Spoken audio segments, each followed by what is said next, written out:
Feeling lost is often the first sign that your life is out of alignment with what actually matters to you. You wake up, go through familiar routines, and at the end of the day you wonder where the time went and why it all feels hollow. That quiet unease usually comes from a few simple things: daily habits that don't reflect your values, small decisions piled up until everything feels heavy, or a life change that leaves old maps useless. You will hear clear, practical steps to test what matters to you, reduce decision overload, and create small habits that bring a sense of direction back into ordinary days.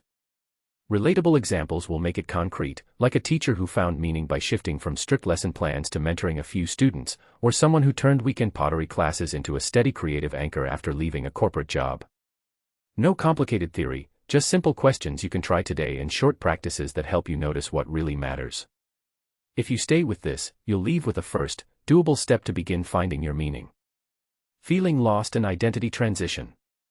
People often experience a strong sense of disorientation when a familiar role or relationship changes, and that disorientation can look like emptiness, confusion, or a sudden lack of direction. This happens because identities are built from repeated actions, commitments, and the ways others recognize us. When one of those anchors disappears, the internal story that organized choices and meaning no longer fits. For example, someone who has been a teacher for decades may wake up without the daily rhythms that define their time and worth, or a parent whose children have left home may find the routines and conversations that once shaped self-understanding suddenly gone. These are ordinary human responses, not failures. Transition itself is neither good nor bad. It is a process that requires time, attention, and small experiments. Start by mapping what changed. Write down the roles you held, the activities that grounded you, and the people who reflected a certain identity back to you. A practical snapshot might list job responsibilities, caregiving tasks, social groups, creative projects, and daily rituals. This makes the loss concrete and helps separate what is gone from what can be carried forward. One person first described this step as collecting the pieces. She listed what she missed about her old life, daily problem solving, mentoring younger colleagues, and then chose to volunteer at a community center to keep those elements alive. Naming the emotions that come with identity change eases the transition and gives you choices. Grief, relief, anxiety, and curiosity can all be present at once. Simple actions help when feelings feel overwhelming. Set a short daily routine, keep basic self-care steady, and schedule one small exploratory activity each week. Try a class, meet one new person with shared interests, or spend an afternoon reading about careers or practices that feel attractive. A man leaving long-term work found clarity by committing to 3 low-stakes projects over several months. 2 of them felt wrong, and 1 opened a new direction. Low-risk experiments offer information without forcing a permanent decision. Reframing identity as a story you can edit is practical and freeing. Ask which parts of your self-narrative are chosen and which were inherited from others' expectations. Journal prompts can be specific. What did first enjoy doing before anyone told me what first should do? When did first feel most myself, and what was first doing then? What skills do first have that transfer into other roles? For instance, organizational skills from parenting can translate into project management, listening skills from caregiving can support coaching or counseling work. Naming transferable skills turns vague unease into a list of possibilities. Connection matters more than inspiration in these moments. Seek conversations with people who have moved through similar changes, and use informational interviews to learn concrete next steps rather than to compare outcomes. Professional support can also be useful. Talking with a counselor or career coach helps structure exploration and holds you accountable to small goals. Practical tools, skill inventories, short courses, community volunteering, mentorship, create both competence and social feedback. Over time, these actions rebuild a sense of identity that feels chosen and resilient, rather than imposed or empty. How personal meaning changes over time. People's sense of what matters often shifts as their lives and priorities move through different stages. Daily responsibilities, relationships, and physical capacity influence which goals feel important. A college student may find meaning in exploration and learning, while later the same person might value stability and caregiving more. These are not failures or contradictions, they are adjustments to new circumstances and inner growth. Life events and role changes tend to accelerate that shift. For example, becoming a parent can redirect attention from personal achievement to nurturing another person. Losing a job may force someone to rethink what work means to them, and a serious illness can make small, everyday joys feel more significant than distant ambitions. Sometimes the change is sudden and sharp, like after a breakup or a layoff. At other times it is slow and quiet, revealed only when a familiar activity begins to feel hollow. Personal values themselves can mature. Early in life people often pursue status, excitement, or novelty. Later many find deeper satisfaction in relationships, contribution, or mentoring. A professional athlete who once measured success by medals may later measure it by the athletes they train. A teacher who drew meaning from classroom wins may later find equal or greater meaning in shaping school policy or supporting young teachers. These shifts reflect accumulated experience and a clearer sense of what brings lasting fulfillment. Context matters too. Social expectations, economic pressures, and cultural norms change what is possible and what feels meaningful. Caregiving responsibilities, for example, can limit time for other pursuits but also open new sources of meaning through close bonds.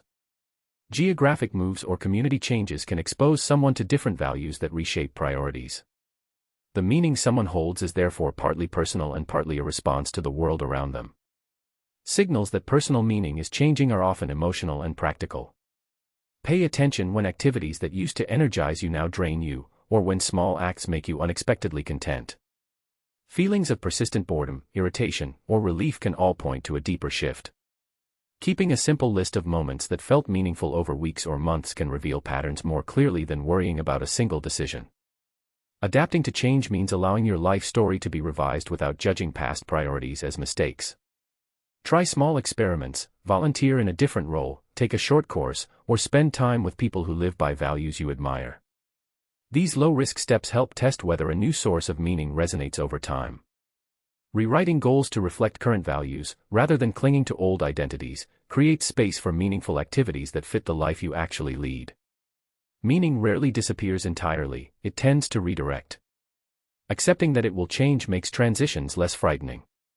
When people notice the shifts and respond with curiosity and small, practical steps, they often discover new layers of purpose that feel truer to who they are today. Why modern life increases disconnection.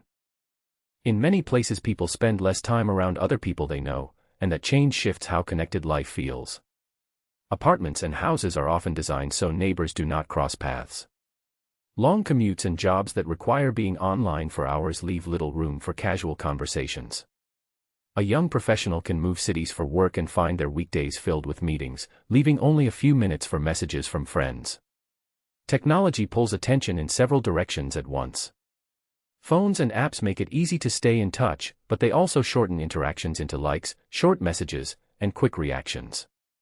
Those small exchanges do not replace the depth of sitting with someone and hearing their whole story.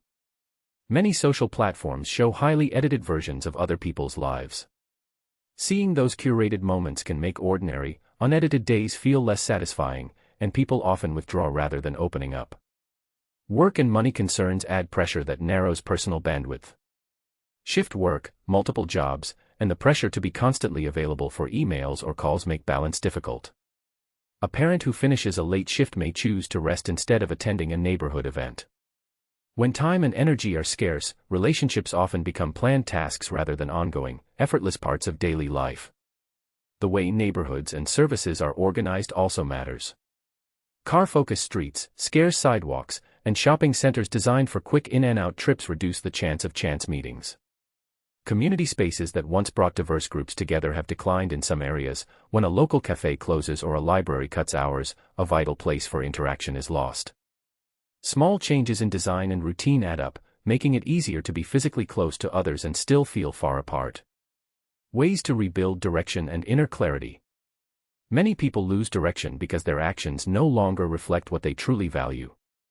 Clarity often fades when daily choices are driven by habit, obligation, or the immediate demands of others rather than by a considered sense of purpose. Small, steady shifts restore that sense of direction more reliably than large, dramatic changes. Simple practices can produce clear, visible results over weeks and months. Begin by taking stock in plain language. List the activities and relationships that feel energizing, and then list those that drain you. Keep the lists short. Prioritize the top few entries from each list and use them as touchstones when making decisions. For example, a parent who notices that creative time with their children brings energy might protect a regular weekend ritual around drawing or cooking, while letting go of online tasks that take the same hours but yield less meaning. Try short experiments to test what matters. Pick one thing that aligns with your values and make a low-cost commitment to it for a short period. It could be volunteering once a month, setting aside an hour each week to learn a skill, or saying no to a recurring meeting to free up time. Treat the period as a trial rather than a permanent vow. A high school teacher who felt aimless tested a weekly after-class club focused on student writing. The small trial revealed a clearer sense of satisfaction and led to a modest reallocation of energy. Create routines that reduce decision fatigue and leave space for reflection. Morning or evening rituals do not need to be elaborate. A short walk, 5 minutes of focused breathing, or a quick journal entry can anchor the day and reveal priorities over time. A routine provides a stable frame for noticing what changes when you make different choices. Over weeks, you begin to see patterns and can adjust more intentionally. Clear physical and digital clutter to help your mind follow. A tidy workspace, a pared-down to-do list, and a simpler inbox make it easier to notice what truly matters. One practical approach is to limit active projects to a handful and to archive or delegate the rest. When fewer things demand mental energy, it is easier to judge whether each task moves you toward a life that feels aligned. Ask for honest feedback from people who know you well. Close friends, mentors, or colleagues can point out strengths you may have overlooked and habits that pull you away from meaningful goals. Be specific when you ask for feedback. Request examples of times you seemed most engaged or most depleted. Use their observations to refine your experiments and to check whether your self-assessment matches how others see you. Set clearer boundaries and learn to say no with a calm tone. Boundaries are not punishments, they are practical tools that protect time and energy for what matters. Practice brief scripts for declining requests and rehearse them. A software developer who felt scattered started saying no to extra project work that offered little learning. The freed time became available for a side study that clarified a new career direction. Build in regular review and adjustment. Periodically revisit your priorities and the small experiments you have run. Ask what changed, what felt good, and what did not. Keep the review brief and regular. This habit prevents drift and helps you respond to new information without panic. Consider outside help when needed. A coach, therapist, or trusted advisor can provide structure and questions that are hard to ask yourself. They can offer tools and accountability to move from reflection to action. Seeking help is a practical step, not a last resort. Finally, remember that meaning often emerges through doing rather than through waiting for a perfect answer. Take small, value-aligned steps, notice the results, adjust, and repeat. Over time, those choices form a clearer path and a steadier inner compass. To recap, feeling lost often comes from big life changes, a gap between what you value and how you spend your time, and a sense of disconnection from others. You can start to find meaning by noticing what matters to you, trying small experiments instead of waiting for one big answer, building simple daily practices, and leaning into real connections and acts of service. These are slow, practical steps, like choosing one evening walk a week to reflect, saying yes to a community project to test how it feels, or carving out 30 minutes for a hobby that used to bring you joy. You are not alone in this. Many people first know someone who left a steady job and began teaching local classes, or a parent who found renewed purpose in small nightly rituals with their child, rediscovered meaning by taking tiny, consistent steps. If one idea here felt useful, try it tonight. Name one value and one small action that honors it. If you want more practical help, subscribe and join us for the next video, where we'll walk through a simple 30-day experiment to test meaning-building habits. Share your first step in the comments if you feel comfortable. Hearing other people's small moves can make this journey feel less lonely. Take your time, be kind to yourself, and keep exploring.